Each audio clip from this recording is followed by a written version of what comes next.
Halo semuanya, perkenalkan nama aku Alicia Marsha Agustin dengan NRP 50172510005.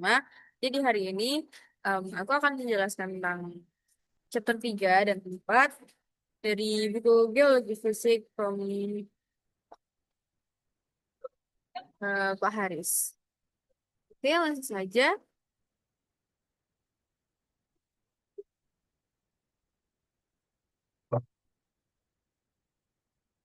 Oke, yang pertama di chapter 3 kita punya judul yaitu eh, bumi bawah laut. Nah, untuk pendahuluannya, lautan itu menutupi sekitar 70% permukaan bumi. Dan yang kedua, dasar laut itu menyimpan informasi tentang sejarah geologi, lalu studi dasar laut membantu memahami teori tektonik lempeng. Penelitian tentang dasar laut berkembang pesat sejak pertengahan abad ke-20. Data dari survei seismik sonar dan pengeboran laut menunjukkan bahwa permukaan dasar laut lebih kompleks daripada yang diperkirakan sebelumnya.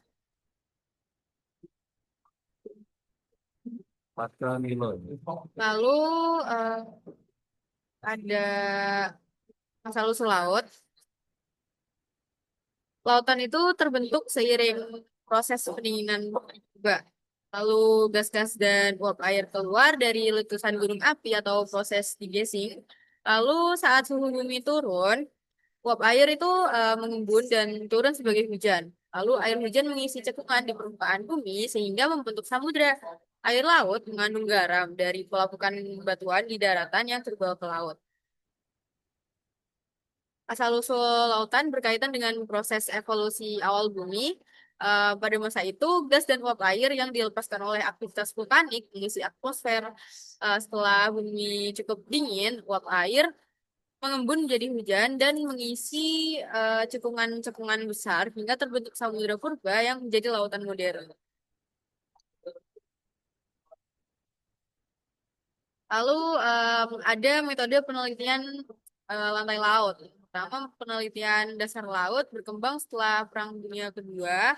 Lalu metode utama yaitu echo sounding atau sonar, pemetaan gravitasi dan magnetik, pengeboran laut dalam, dan data satelit altimetri. Sonar itu digunakan untuk menentukan kedalaman laut dengan mengukur waktu pantulan gelombang suara. Lalu ada pengebaran laut, Deep Sea Drilling Project, memberikan informasi usia dan jenis sedimen. Nah, ini termasuk metode penelitian lantai laut.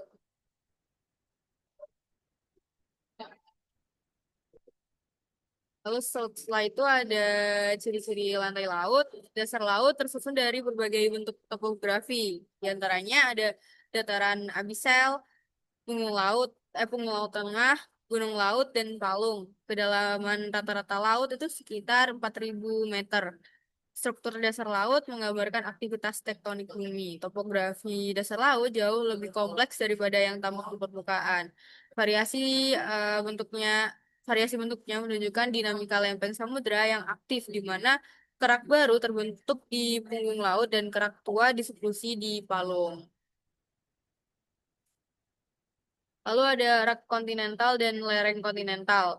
Rak kontinental itu adalah bagian tepi benua yang dangkal dan memanjang. Lereng kontinental merupakan zona transisi yang menuju laut dalam. Naikan kontinental terbentuk dari penumpukan sedimen di kaki lereng, lalu eh, rak kontinental merupakan wilayah penting bagi ekosistem dan sumber daya di bawah laut. Rak kontinental itu menyimpan endapan tebal hasil erosi dari dataran titik di tepi aktif lereng benua yang berbatasan dengan palung, sedangkan di tepi pasif terbentuk zona transisius menuju dasar laut dalam. Nah, berikut ada rak kontinental dan lereng kontinental.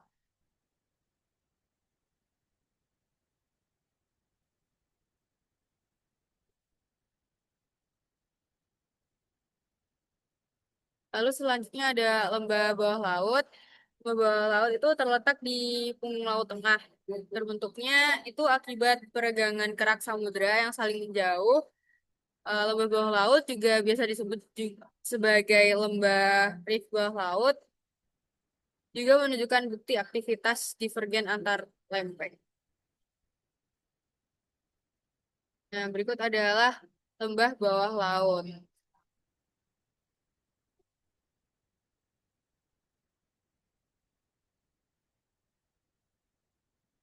Lalu berikutnya ada arus kekeruhan, arus bawah laut. Arus kekeruhan itu arus bawah laut yang membawa campuran air dan sedimen. Arus kekeruhan juga terjadi akibat longsoran sedimen di lereng kontinental. Arus kekeruhan menyebabkan terbentuknya lapisan turbidit di dasar laut. Lalu peristiwa ini penting dalam proses pembentukan sedimen laut dalam. Ketika sedimen di lereng benua menjadi tidak stabil, longsoran terjadi dan menciptakan arus kekeruhan yang cepat dan kuat. Endapan yang dihasilkan menumpuk dalam pola berlapis di dataran abisal. Lalu ada pinggiran benua pasif. Pinggiran benua pasif itu terletak di tepi benua yang tidak berdekatan dengan batas lempeng aktif. Ciri-cirinya berupa rak kontinental yang lebar, lereng landai, dan dataran abisal di bagian bawahnya. Lalu aktivitas tektonik relatif lebih rendah dan tidak ada zona subduksi atau patahan yang besar. Lalu terjadi tumpukan sedimen tebal yang terbawa dari dataran oleh sungai dan arus laut. Pinggiran benua pasir terbentuk pinggiran benua pasif terbentuk di wilayah di mana kerak benua dan kerak samudra berada dalam satuan yang sama karena tidak ada aktivitas konvergen. Wilayah ini cenderung stabil secara tektonik. Endapan sedimen sendiri itu berasal dari erosi benua yang menumpuk secara perlahan di rak kontinental dan lerengnya membentuk lapisan batuan tebal di dasar laut. Lalu ada pinggiran benua aktif. Pinggiran benua aktif itu berdekatan dengan batas konvergen antar lempeng. Terdapat kalung samudra dan busur gunung api. Aktivitas seismik dan vulkaniknya tinggi. Wilayah ini merupakan eh, tepi benua yang dinamis seperti tepi barat Amerika Selatan yang di mana di sini tuh kerak samudra menunjang ke bawah kerak benua, ciptakan palung laut laut dalam dan aktivitas geologi yang intens. Lalu seperti disebutkan di awal tadi ada juga palung samudra. Palung samudra itu apa ya? Bagian yang terdalam di samudra. Palung samudra ini adalah hasil subduksi kerak samudra, biasanya sejajar dengan rantai gunung api. Contohnya Palung Mariana dan juga Palung Jepang.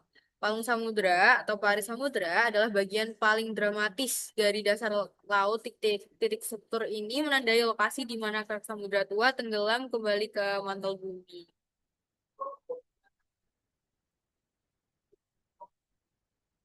Lalu ada juga punggung laut tengah, rangkaian pegunungan bawah laut menancap ribuan kilometer.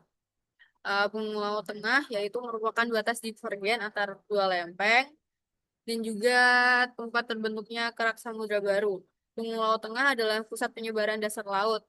Magma naik dari mantel, mendingin, dan membentuk batuan dasar baru di kedua sisi lembah Cliff.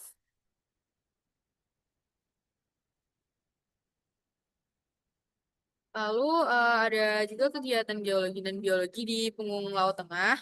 Terdapat ventilasi hidrotermal yang mengeluarkan mineral panas. Lalu kehidupan unik tumbuh di sekitar sumber panas tanpa bergantung pada sinar matahari. Lalu juga menjadi lokasi penting untuk studi biogeologi laut dalam. Ventilasi hidrotermal memperlihatkan hubungan langsung antara geologi dan ekosistem laut dalam.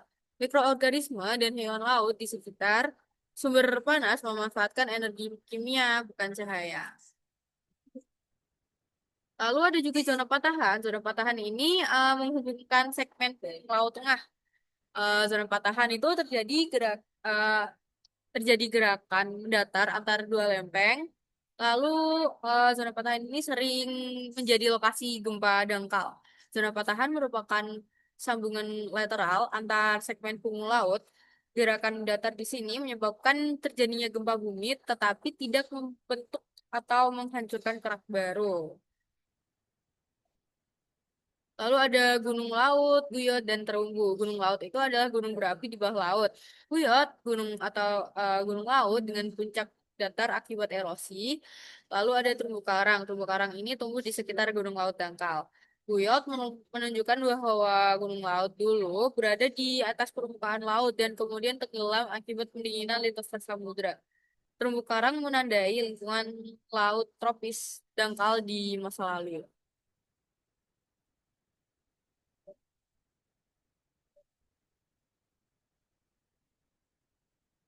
Lalu ada endapan dasar laut. Endapan dasar laut ini tersusun atas sedimen halus dari dataran, organisme laut, dan debu vulkanik. Endapan dasar laut memiliki ketebalan meningkat menjauh dari permukaan laut.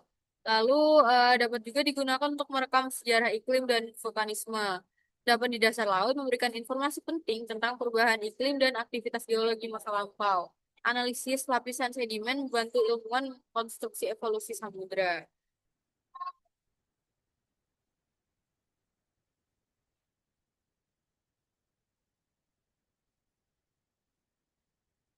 Lalu ada kerak samudra dan alveolites.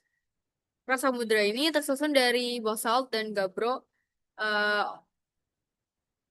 Ophiolite adalah bagian kerak samudra yang terangkat ke permukaan daratan. Lalu kerak samudra dan ophiolite ini memberi bukti langsung tentang struktur dan komposisi lantai samudra. Ophiolite memperlihatkan urutan batuan ke samudera yang kini terangkat di darat akibat tumbukan lempeng. Contohnya dapat ditemukan di Oman dan Papua Nugini. Ini contoh kerak samudera dan ophiolite. Lalu ada juga usia dasar laut. Umur batuan bertambah menjauh dari bumi laut. Jadi semakin dia menjauh dari bumi laut, usianya semakin bertambah dan semakin tua. Lalu tidak ada kerak samudra yang lebih tua dari 200 juta tahun. Dan usia dasar laut ini mendukung teori penyebaran dasar. Data radiometri dan magnetik menunjukkan bahwa lantai samudra terus diperbarui proses daur ulang ketika kerak terjadi melalui subduksi di palung laut. Lalu ada lantai laut dan tektonik lempeng. Lantai laut dan tektonik lempeng merupakan struktur dasar laut yang mencerminkan aktivitas lempeng tektonik. Lalu punggung laut itu adalah batas divergen dan palung laut merupakan batas konvergen. Laut menjadi bukti dinamis kerak bumi. Semua fitur di dasar laut, punggung laut, palung, dan patahan adalah hasil langsung dari pergerakan lempeng. Lalu kita masuk di chapter 4 tektonik lempeng. Gagasan awal tentang pergerakan benua pertama kali dikemukakan oleh Alfred Wegener pada tahun 1912 melalui teori pergeseran benua atau continental drift. Wegener berpendapat bahwa semua benda dulunya bergabung membentuk superkontinen Pangea. Jadi dulu itu kata Wegener bumi itu masih menjadi satu dataran gitu, namanya dataran Pangea. Lalu perlahan bergerak terpisah. Bukti awal meliputi kecocokan garis pantai, kesamaan fosil, serta formasi batuan di benua yang kini berjauhan. Dia juga mencatat adanya jejak sosial di wilayah tropis yang kini jauh dari kutub, menunjukkan perubahan posisi benua.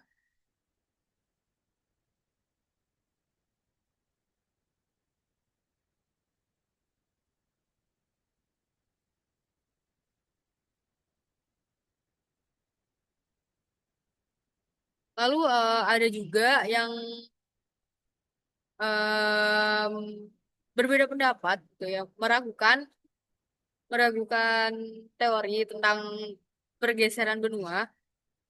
Penjelasannya itu pada awal abad ke-20, teori Wegener ini banyak menuai kritik karena tidak menjelaskan mekanisme pergerakan benua. Para ilmuwan juga menilai gerak benua ini terlalu kuat untuk mengapung di atas dasar laut yang padat. Data geofisika saat itu juga belum mendukung adanya gerakan besar di kerak bumi. Yang baru-baru setelah ditemukan bukti paleomagnetisme dan penyebaran dasar laut, teori ini mulai diterima kembali. Tuh. Jadi dulu itu sempat dikritik dan kebenarannya itu dipertanyakan karena dulu itu belum memiliki bukti-bukti yang valid gitu dan juga alat-alat dan data geofisika itu belum cukup memadai untuk em, membuktikan teori ini itu benar gitu. Kelemahan utama teori Wegener itu juga adalah tidak adanya penjelasan. Nah, itu yang aku maksudnya tadi. Oke. Nah, jadi kan tadi disebutkan paleomagnetisme dan kebangkitan teori pergeseran benua. Eh, jadi bukti-buktinya itu batu basalt yang terbentuk di punggung laut menyimpan arah medan magnet bumi saat pendinginan. Lalu ada garis magnet ini merekam rekaman magnetik dari waktu pembentukannya. Lalu juga adanya pola simetris di kedua sisi punggung laut tengah. Dan pola tersebut juga menunjukkan pembentukan kerak samudera baru di pusat punggung laut dan gerakan menjauh. Penemuan paleomagnetisme jadi bukti kuat penyebaran dasar laut. Medan magnet purba dalam batuan menunjukkan bahwa lembang samudera terus terbentuk dan menyebar menjauh dari punggung laut tengah. Bukti terkini tentang pergeseran benua, yaitu pertama, bukti tambahan datang dari distribusi umur kerak samudera yang semakin tua menjauh dari punggung laut. Yang kedua, data seismik dan pengeboran laut memperkuat konsep ini juga. Lalu yang ketiga, semua ini mendukung teori bahwa truk samudera itu terbentuk dan bergerak menjauh lalu tenggelam di zona subduksi. Lalu juga teori ini dikuatkan oleh posisi benua. Analisis paleomagnetisme menunjukkan bahwa posisi kutub magnetik bergeser seiring waktu. Pergeseran ini mencerminkan perpindahan posisi benua, bukan kutub magnetnya.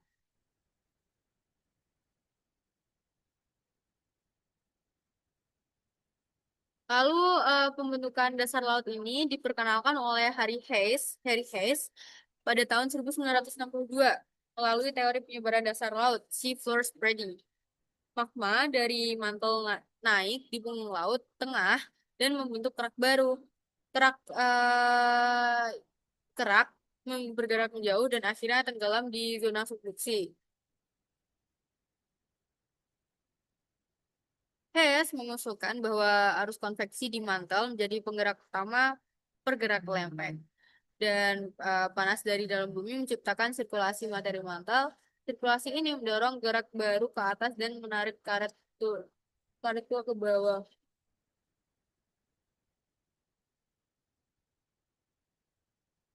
Lalu ada lempeng dan gerakan lempeng. Permukaan bumi terbagi menjadi sekitar 12 lempeng besar dan beberapa kecil. Setiap lempeng bergerak di atas astenosfer yang plastik. Gerakannya bisa divergen, konvergen, atau transform. Lempeng samudra itu lebih tipis dan padat dibandingkan lempeng benua. Seperti yang sudah saya jelaskan di chapter 1 dan 2.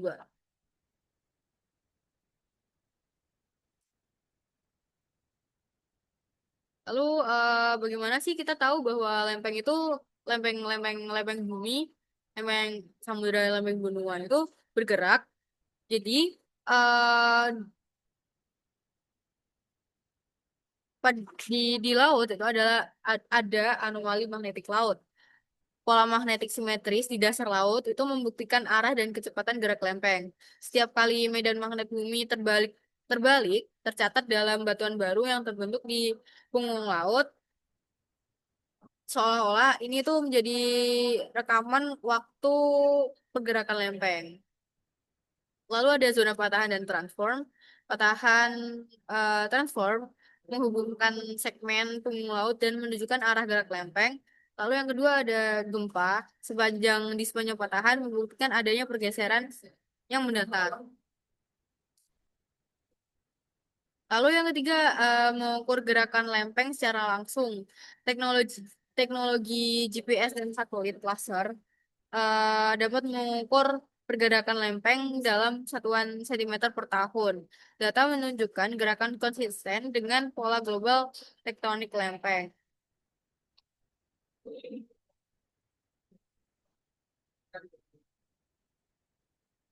Lalu ada batas lempeng divergen. Lempeng bergerak menjauh untuk kerak baru terjadi terjadinya itu di Pulau Laut Tengah dan lembah drift benua. Batas divergen itu adalah baru tempat kerak baru terbentuk mau kemana naik ke permukaan juga nanti kerak baru dan oh jadi divergen itu kerak baru akan terbentuk dan nantinya dia itu memperluas dasar laut jadi kayak terpisah gitu divergen menjauh keraknya menjauh. Lalu ada transform batas lempeng dan batas lempeng konvergen.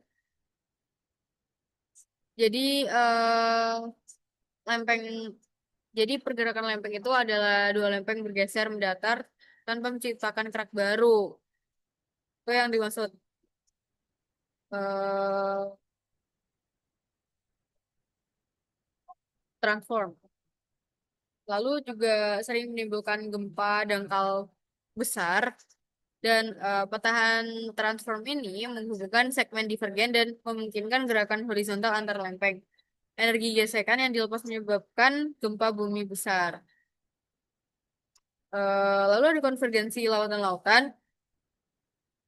Eh, Ini juga merupakan salah satu lempeng samudera yang menunjang ke bawah lempeng lainnya. Jadi kayak dia itu kayak bertindih gitu. Lalu dia membentuk palung laut dan busur kepulauan vulkanik.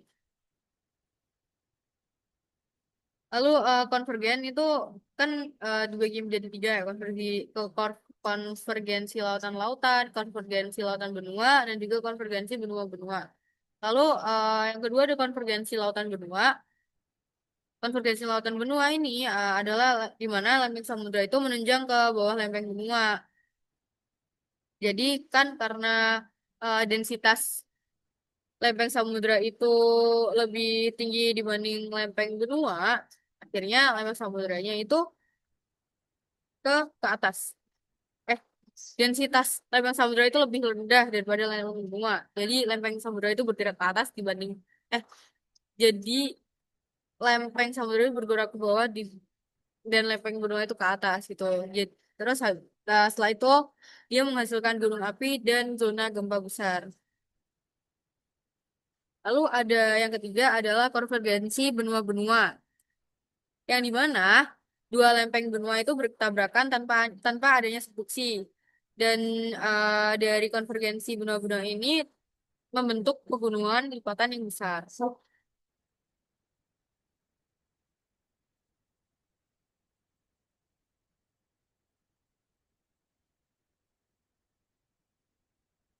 Lalu ada ukuran lempeng dan batas lempeng. Ada ada lempeng yang besar di bumi. Contohnya itu di lempeng Pasifik dan lempeng Eurasia. Dan yang kecil seperti Nazca dan juga Filipina. Ukuran lempeng ini mempengaruhi kecepatan gerakan dan jenis batasnya. Lalu lempeng besar itu mendominasi dinamika gerak global. Keunggulan tektonik lempeng itu menjelaskan semua fenomena geologi utama secara terpadu. Yang kedua, menggabungkan teori pergeseran benua dan penyebaran dasar laut. Yang ketiga, mampu memprediksi pola gempa, vulkanisme, dan pembentukan gunung.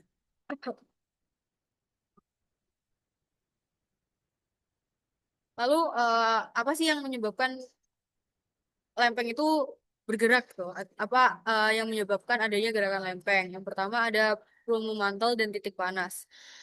Kolam panas atau plume naik dari batas inti mantel membentuk titik panas. Titik panas itu tetap, sedangkan lempeng di atasnya itu bergerak. Tuh. Jadi lempengnya ya seperti itu.